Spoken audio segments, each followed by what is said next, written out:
Malta parteċipat fl-avvenimenti li ġew organizzati ġewwa l-kwartieri tal-Ġnus Magħquda fl-Ewropa f'Ġinevra l-Iżvizzera.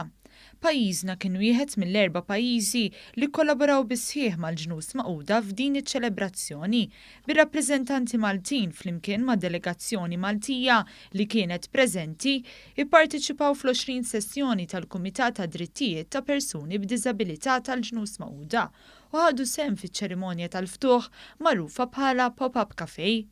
L-iskop tal-Pop-up Cafe huwa li tintuża biss il-lingwa tas-sinjali biex tikkomunika biex bekk il-persuni li jisimgħu ikollhom l-opportunità li jitgħallmu din il-lingwa u jikkomunikaw mal-komunità deaf. Annabel Sherry, chairperson tal-KLSM, qalet li huwa importanti li narfu nippromovu l-użu tal-lingwa tas-sinjali bħala mezz essenzjali ta' komunikazzjoni u aċċessibilità għal persuni neqsin mis-smigħ.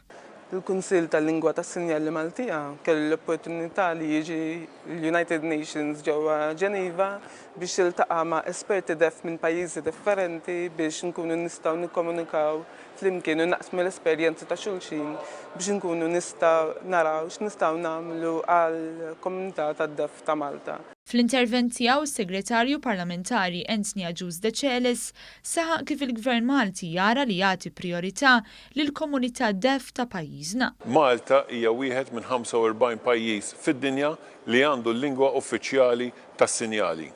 Aħna ċelebrajna dan il-jum għaliex nemmnu illi ħadd m'għandu ikun eskluż fis-soċjetà tagħna. U allura ħankomplu nsaħħu s-servizzi li diġà għandna